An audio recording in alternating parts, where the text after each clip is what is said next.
Ya, kita lanjutkan Bang Jayansa. Tadi Anda sempat sampaikan harusnya dievaluasi dulu 13 titik yang ada sebelum kemudian diperluas menjadi 25 titik secara permanen. Menurut Bang Jayansa sendiri memang sebelumnya ganjil genap di 13 titik ini efektif atau tidak sih? Ya kalau kita lihat efektif, jadi jumlah kendaraan Hmm. itu berkurang secara drastis. Ganjil genap ini kan sudah dievaluasi lebih efektif ketimbang zaman dulu pakai 3 in 1 ya. Karena langsung mengurangi separuh kan lebih kurang separuh Hmm. ganjil, separuh genap begitu. Nah, persoalannya sekarang apakah Pemprov DKI ini menyadari bahwa kebijakan ganjil genap ini adalah suatu upaya temporer karena tidak boleh diterapkan Hmm. dalam jangka waktu yang lama ya, jangka panjang. Nah, ambil ini tujuannya kan sebenarnya untuk meningkatkan penggunaan ini ya, transportasi publik ya, selain mengurangi kemacetan tadi. Nah, ini juga harus dievaluasi sejauh mana upaya peningkatan penggunaan transportasi publik ini ya, MRT, LRT, Hmm. kereta ya. Hmm. Nah, ini kan juga dilakukan oleh Pemprov DKI. Jadi bukan hanya satu kebijakan di bidang lalu lintas, tapi juga di bidang perencanaan transportasi secara keseluruhan ya, bahkan Jabodetabek. Juga di pemerintahan pusat.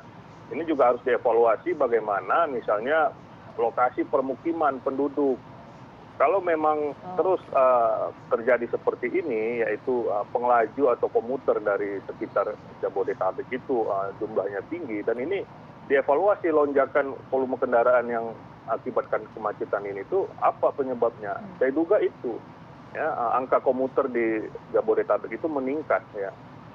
Nah, kalau ini sudah dievaluasi, maka kebijakan yang perlu dilakukan itu harus komprehensif, terintegrasi. Jadi tidak cukup hanya di bidang transportasi yang mana di Ya. bidang transportasi sendiri saja itu sudah harus terintegrasi ya.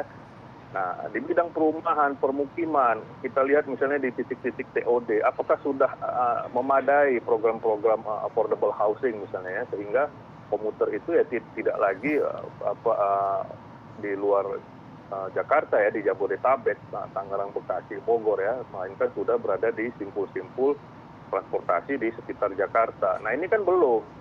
Kita ambil contoh misalnya rumah susun di Hmm. Pasar Jumat, di mana lagi itu di Pasar Rumput ya, yang dibangun oleh PUPR.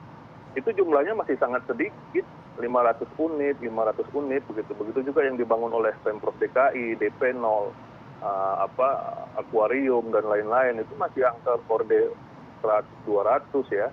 Yang dibutuhkan DKI itu 1 juta unit.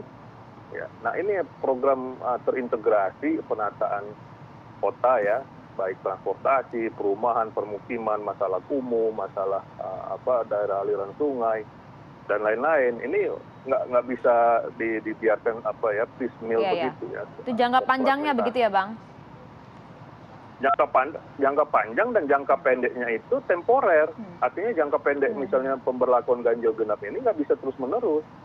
Jadi Pemprov itu harus menyadari bahwa ini tuh tidak bisa istilahnya tuh, mohon maaf ya, kecanduan begitu ya. Jadi Instan begitu keenakan ya? membuat kebijakan-kebijakan yang memudahkan bagi pemerintah mengurai kemacetan, tapi akhirnya menyusahkan masyarakat dan secara jangka panjang tidak akan menghasilkan yang disebut sustainable transportation atau sustainable urban development begitu. Itu yang mungkin juga menyebabkan masyarakat kita sempat berkomentar juga dengan adanya perluasan ini. Tidak hanya pro tapi juga ada yang kemudian mengeluhkan adanya kebijakan ini, Bang Jansyah. Iya, jelas sekali. Kita lihat sekarang ya, misalnya kebijakan taksi online. Sikap pemerintah terhadap kenaikan penggunaan taksi online maupun ojek ya oleh masyarakat. Ini apa sikap pemerintah? Apakah mendukung ya atau membatasi? Karena penggunaan online transport ini sebenarnya menghambat ya upaya pemerintah untuk meningkatkan penggunaan public transport kan. Nah, sekarang kan tidak jelas.